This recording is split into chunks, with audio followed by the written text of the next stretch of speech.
second and final presenter today, Eldro.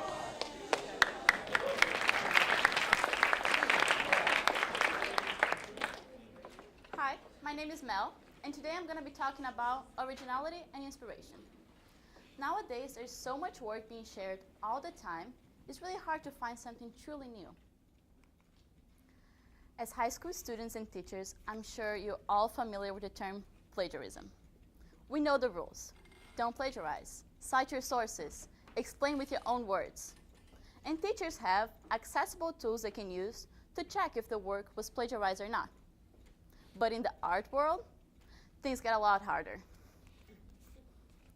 Take, for example, Starry Night by Van Gogh. It's a beautiful piece. Maybe that's why so many people get inspired by it. And here are 4 pieces inspired by Starry Night. Now, let me ask you a question. Would you be able to tell me which one of these pieces were copied from the original and which one are truly authentic? It's a hard question, I know. I would not be able to answer that myself. And that's because we do not have a very important piece of information. That is the artist's intention. Art is both about the artist's intention and what the viewers take away from it. That's why it's so hard to find a specific percentage of the piece that was copied or how much is original. To further investigate these questions and understand more about this topic, I started my research project. As an artist, I had to I've done a lot of research and I interview a lot of people.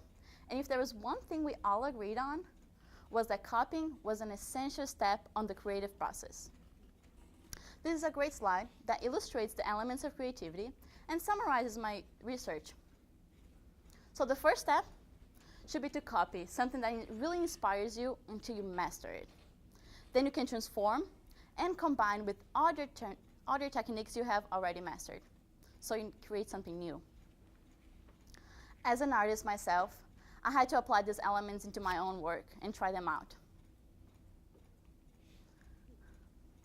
So, in order to investigate the relationship between inspiration and final work, I visited 6 contemporary art museums, and I picked and selected the pieces that spoke to me the most. These works you see right here, I made, each inspired by one of the museums I visited. This is the creative process I used to create them. I started out with the original piece, and then I analyzed it and chose why this piece inspired me. And I realized there were inspiration elements. This could be subject, color, texture, and etc. Then I made connections from my personal experience and things that I have seen. By combining those connections and those elements, I was able to arrive at my final idea. One of the museums I visited was the MFA, and the gallery I saw was #tech. It showcased beautiful 3D dresses, 3D printed dresses, and I fell in love with the exposition. I really wanted to do one of these dresses myself, design and print, but of course I didn't have the time or the money to do it. My inspiration elements for these pieces were the texture, the structure, and the fashion theme, which are all things that inspire me a lot. To bring the structure into my piece, I decided instead of painting the dress, I would cross-stitch embroidery on paper. This is the final piece right here. And another thing that the embroidery brought to me was the texture. It's really soft, and everyone that looks at this piece, the first thing they try to do is touch it. And I think that's really cool because that was my feeling when I was in the museum. I wanted to touch all those dresses because they had really interesting textures. Before this project, I felt really guilty when I copied. I hated it. I hated myself. Now, I learned how to copy, and I have the tools of how to copy and make it a way of inspiration, and most importantly, a way of learning. I thought that authenticity was much harder, But I learned that if you allow yourself to put yourself into your work, it comes naturally. I want to finish with a great quote by director Jim Jarmusch that goes like, "Nothing is original.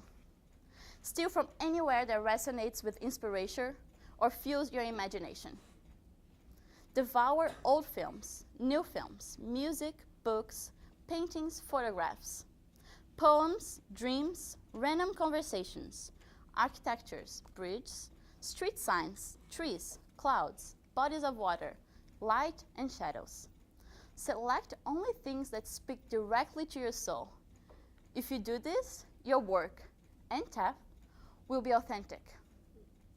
Authenticity is invaluable. Originality is non-existent." Thank you.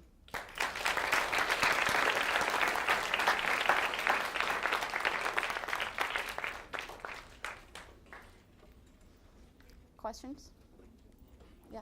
What tools did you learn or acquire to copy something without having it be like stealing? Because I'm an artist myself and I want to go into the art field. I'm still like, Yeah, so the creative process I show in this piece, I think was the way I found to be inspired without copying, because that was what my whole project was about. And I learned if you copy the overall feeling, or not a specific thing, but the overall feeling and the big ideas, and bring it to your own work and interpret with your own eyes, it becomes yours.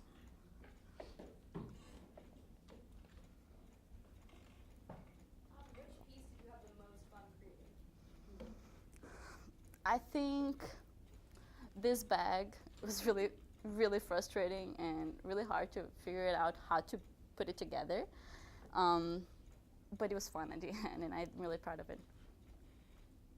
Yes? How did you know that you wanted to focus on this topic? This is something I struggle with a lot being an artist. I often sit there staring at the blank piece of paper, and I'm like, I don't know what to draw. And then I take a picture and start copying it, and I'm like, oh, this doesn't look good. This is not art. What am I doing? And then I wanted to see what could I find about this. Sure. Was there a common theme in the pieces that you selected? A common theme. Or just why would you select these? No. There were very different galleries and very different expositions and very different things, but I don't think, I mean, they all have my style, and that's what connects all of them, but yes? Why don't you talk a little bit more about your pieces and a little bit more about your style and how that translates? Sure. So as I said, each of them were inspired by one of the galleries I saw. And for example, this one, I went to the Fog Museum, the Harvard Fog Museum, and there was this exposition with ancient Chinese art, and it has a lot of curves, and I was very inspired by the curves. It's something really weird, but it was the curves. So I tried making 4 different patterns that used curves. That was it. But then I was like, how can I make this take the next step? And I thought that straight lines would contrast very well with curves. So I made geometric forms. That's just, it's kind of random. This one, I saw some clay, it was in the Yale Museum. And I saw some clay structures, and there was some sculptures. It was a lot of faces, but I did not want to make a face because it was all faces. So I decided to make something else that I thought was interesting, so I made a hand. And another thing that I found very interesting in those pieces was the expression. They had really vivid expressions. And I could not think about an expression to make with a hand. So I remember the feeling you have when you squeeze something. It can be clay or sand or anything. And I tried to represent that with the sculpture. So each one of them is this whole story, and it's very random. Yes? Can you talk a little bit about the addition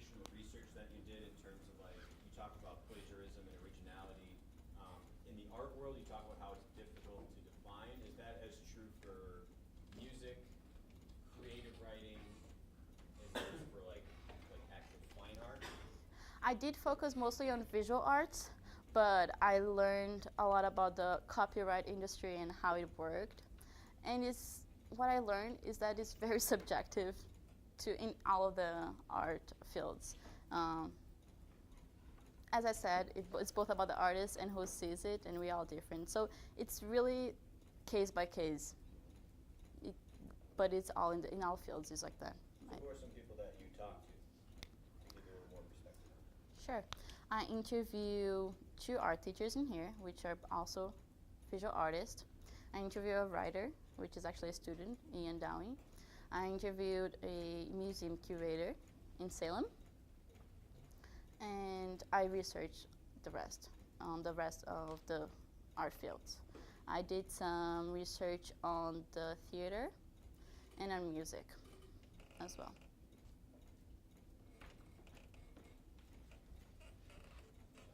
More questions? No.